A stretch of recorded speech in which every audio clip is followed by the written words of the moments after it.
In this world, the truth does not die with the perpetrator. Every crime has an echo that resonates through time and space, an echo that haunts the living more than the dead. In this episode, the ghost is not the ghost of a victim, but the ghost of a secret that has come back to surface, the feeling of fear that never leaves, the justice that was never achieved. These are stories about occurrences that ended on paper, but their echoes still resonate in reality. Story 1. The Vanishing Bride. On November 10, 1982, in Orange County, California, Jennifer Kafer, a 26-year-old, disappeared. She had gone to the post office to mail a package, but she never returned. Her disappearance was not just a mystery, it was a nightmare.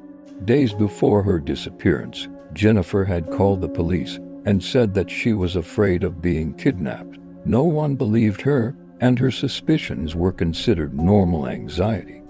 After her disappearance, the case took a dark turn. At that time, there was a gang in the area known as the Kidnapping Gang, and this gang would kidnap women and demand a ransom.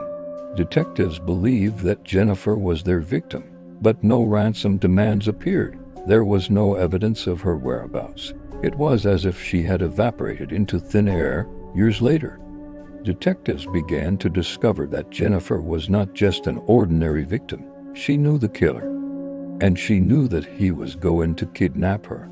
The real ghosts in this story are not in the disappearance, but in the fact that Jennifer knew what was going to happen to her, and no one listened to her.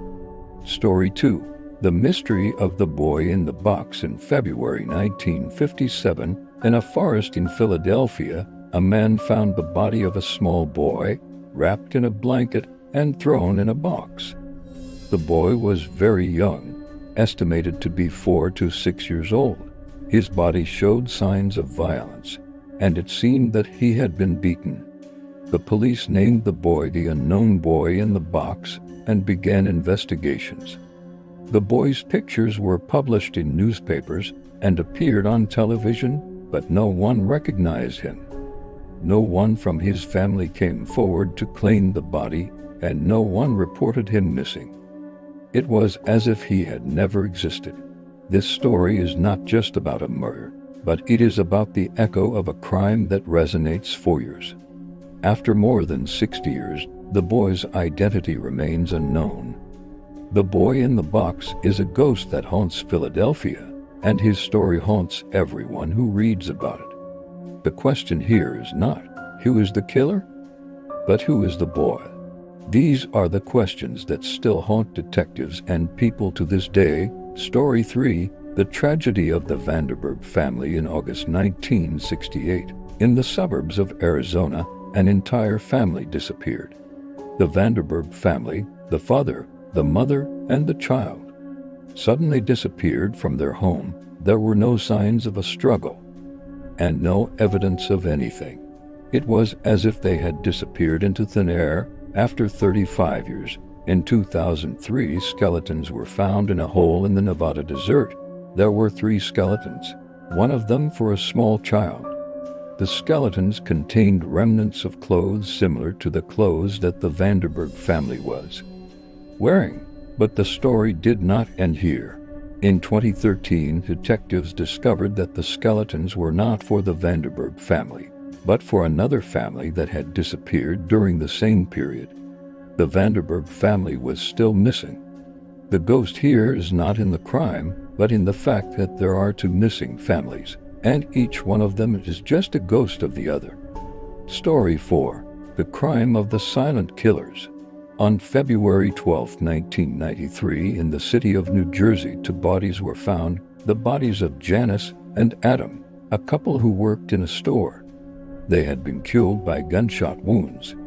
It was strange because the police did not find any evidence of a killer.